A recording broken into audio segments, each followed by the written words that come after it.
आर्यन, एक प्रसिद्ध पत्रकार, अपने करियर में नई ऊंचाइयों को छूने के लिए हर कीमत पर सनसनीखेज खबरें लाना चाहता था। एक रात जब वो ऑफिस में लेट नाइट काम कर रहा था, उसके लैपटॉप पर एक ईमेल आया। सच का सामना करना चाहते हो तो आओ। काली पहाड़ी के खंडहर में आधी रात। मेल में कोई नाम या डिटेल नहीं थी, लेकिन आर्यन के मन में सनसनीखेज खबर की उम्मीद जाग उठी। सहकर्मी चेतावनी देते हैं, पागल मत बनो, वो जगह श्रापित है। लेकिन आर्यन बिना किसी को बताए अगले दिन अपने कैमरा और उपकरण के साथ उस रहस्यमयी जगह पर निकल पड़ता है। रात के 12:30 बजे आर्यन अपनी गाड़ी से उतरता है। घना जंगल, हल्की ठंडी हवा और दूर कहीं उल्लू की आवाज माहौल को डरावना बना देती है। रास्ता सुनसान और पेड़ों की छांव से अंधेरे में डूबा हुआ था। आर्यन की सांसें तेज हो जाती हैं, लेकिन उसके अंदर का पत्रकार डर पर काबू पा लेता है। खड़खड़ाहट की आवाजें उसके कानों में पड़ती हैं।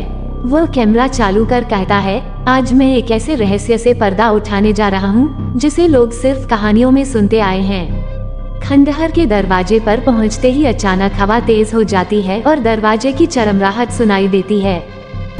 वो अंदर कदम रखता है। अंदर भुप्पा अंधेरा था। आर्यन टॉर्च की रोशनी में आगे बढ़ता है। तभी सामने की दीवार पर एक परछाई हिलती है। उसकी आंखें चौड़ी हो जाती हैं। सामने एक औरत खड़ी थी, झुकी कमर, उलझे बाल, लाल जलती हुई आंखें और चेहरे पर एक भयावह मुस्कान। चुड़ैल धीरे से बोलती है, तुम आए हो सच जानने, क्या तुम तैयार हो? आर्यन हकलाते हुए, आप कौन हैं और आपको मेरा नाम कैसे पता? चुड़ैल उसकी ओर देखती है और पास आते हुए कहती है, मैं वो हूँ जिसे इंसानों ने चुड़ैल बना दिया। मैं वैदेही हूँ जिसने सदियों पहले इसी समाज में जीने की कोशिश की थी, पर जब मेरे सच का सामना लोगों से नहीं हुआ तो उन्होंने मुझे आग में झोंक दिया। आर्यन, लेकिन आप मुझसे क्या चाहती हैं? चुड़ैल गहरी आवाज में, तुम सच के सौदागर हो ना? चलो तुम्हें दिखाती हूँ कि असली भूत कौन है। चुड़ैल दीवार पर हाथ फेरती है और एक दृश्य उभर आता है। एक गांव जहां वैदेही लोगों का इलाज करती थी, लेकिन जब गांव के कुछ लालची लोग उसकी जमीन पर कब्जा करना चाहते थे तो उन्होंने उसके खिलाफ जादू टोना करने का झूठा आरोप लगाया। लोग भेड़ बकरियों की तरह जुटे और उसे चुड़ैल कहकर जिंदा जला दिया। चुड़ैल कहती है, इंसान सबसे बड़ा शैतान है आर्यन। उसने मुझे खत्म किया, पर मेरा सच कभी नहीं मिटा सका। मैं आज भी यहाँ हूँ, उन्हीं लालची और झूठे चेहरों को बेनकाब करने के लिए।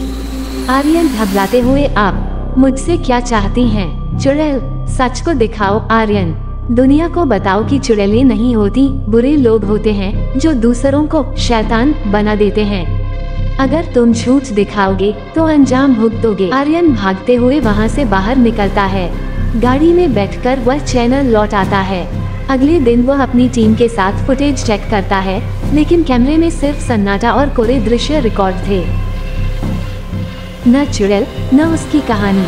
आर्यन अपनी टीम से कहता है, मैंने सच देखा है, पर दुनिया इसे कभी स्वीकार नहीं करेगी। चैनल हेड उसकी बात सुनकर उसे पागल करार दे देता है और नौकरी से निकाल देता है। आर्यन अकेला अपने कमरे में बैठा है। चुड़ैल की आवाज उसके कानों में गूंजती है, सच की कीमत चुकानी पड़ती है आर्यन। उसकी स्क्रीन पर वही ईमेल फिर से चमकता है। उसके चेहरे पर पसीना आ जाता है। क्या सचमुच मैं चुड़ैल के जाल में फंस गया हूँ? कहानी वहीं खत्म होती है, लेकिन दर्शक के मन में सवाल छोड़ जाती है, क्या सचमुच चुड़ैलें होती हैं या ये इंसानों के पापों की परछाई हैं? पूरी कहानी जानने के लिए सब्सक्राइब करें।